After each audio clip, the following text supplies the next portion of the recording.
Ассалаумағалейкум достар, баршаңызға жақсы көрілім тілейміз. Біз Супер футбол арнасы орталарыңызға оралдық достар. Енді біз бүгінгі шығарылымды бастайтын боламыз. Экранға жайғасып алсаңыздар достар, біз кеттік.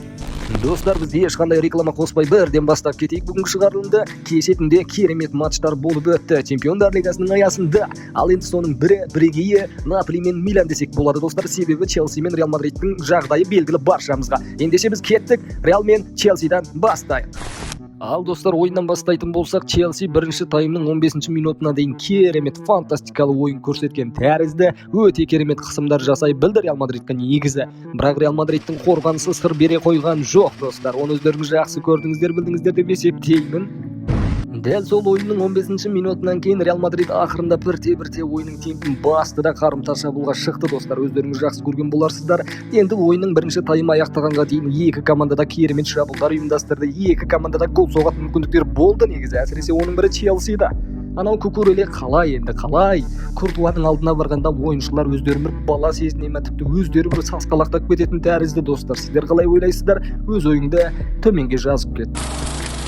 Дәл солай ойынның екінші таймы басталғаннан кейін Реал Мадрид ойынды өз бақылауында ұстады. Кәдімгі шабуылдар ұйымдастырып бастады. Челсиға сенің алаңың болса да Чемпиондар лигасында дәл осылай ойнайсың деп көрсетіп тастаған тәрізді. Дәл солай жасап жатқан бір шабуылдан кейін Родриго Челсиға қарсы гол салып кетті. Қаншама уақыттан бері Чемпиондар лигасында гол сала алмай жүрген ойыншы дубль жасап тастады. Анау бірінші голдан кейінгі жасаған қимылды айтсайшы достар. Сенің көзіңе кім көрінді?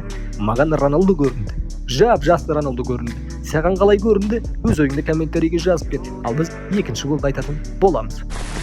Бай достар, екінші голдағы кездерді айтсайшы. Кәдімгі анау шабуыл басталатын кезде, анау пас беретін кезде Кукуреле қайда жүр достар? Кәдімгі шабуылшы ма жоқ әлде ол қорғаушы ма? Білгелі болмайды. Роналдоның інісі Родригоны өзі деп келе берген тәрізді. Екінші голды дәл солай Родриго салып кетті де Челси 4-0 есебімен Чемпиондар лигасынан ұшып кетті достар. Баршаңызда Реал Мадридтің жанкүйерлері болсаңыздар, шын жүректен құттықтаймыз. Дәл осылай осы матчты аяқтаймыз достар. Келесі матчқа кеттік.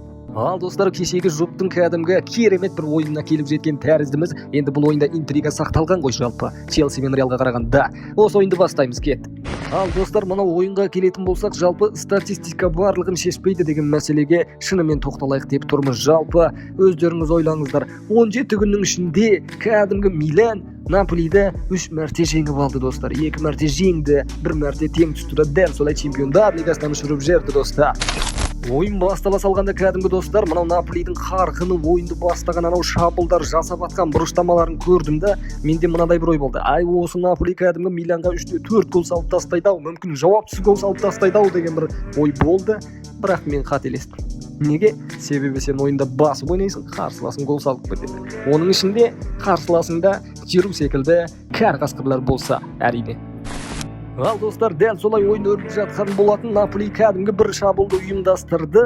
Одан кейін доптан айырылып қалды. Бірден келіп Милан шабуылға шығып кетті. Ол жерде Миланда да Ляо дейтін бір супер талант бар. Өте керемет жүгіреді, аяғы допшы. Анан апарып жаяулар жарысына жарыстыруға болады негізі. 2-3 ойыншыдан өтіп кетті. Жируға берді. Жиру кәрі қасқыр гол салды достар. Міне, дәл осылай бірінші тайм аяқтады, үзіліске кеттік. Екінші тайм басталғаннан кейін Наполидің бапкеріне мен басқаша ойын күткен болатынмын. Сіздерде солай болған шығар. Жалпы екінші таймда кәдімгі Милан Наполиға қарсы керемет тактика ойлап қойыпты. Анау Симеониден оқыған ба, сабақ алған ба бір бәле автобус қойып тастады. Одан Наполи екінші тайм ойынын жоғалтып алды. Басқа 90 минут бой көтерді. Уже 70 минут көтергенде болды ғой, уже позна, толқы жоқ екен. Ауыстыр тактика. Бірақ 90 минут көтердің да. Біз телеграмда доспыз ғой, бауырларымыз ана жерде айтып жатыр жігіттер. Неге Хвеча пенальти тепті ерке дейді. Болды жігіттер, оған баса ұртпай қояйық. Жалпы кеше түні мен кәдімгі Хвеча ұйықтай алмады дейді. Жас бала уайымдап өкініп дейді да. Дәл солай достар, енді жалпы оның ананы айтудың ешқандай керегі жоқ. Ойын солай болу керек болды. Наполи жас балалық жасады. 20 жыл күткен ойынды 20 минут аспанға ұшырды десек те болатын шығар, енді сөз тіркесі ғой. Жалпы Миланның фанаттарын шын жүректен құттықтаймыз, сіздер келесі кезеңге өттіңіздер достар. Ал ендеше достар, біз бүгінгі шығарылымды осы жерде аяқтайық. Сау.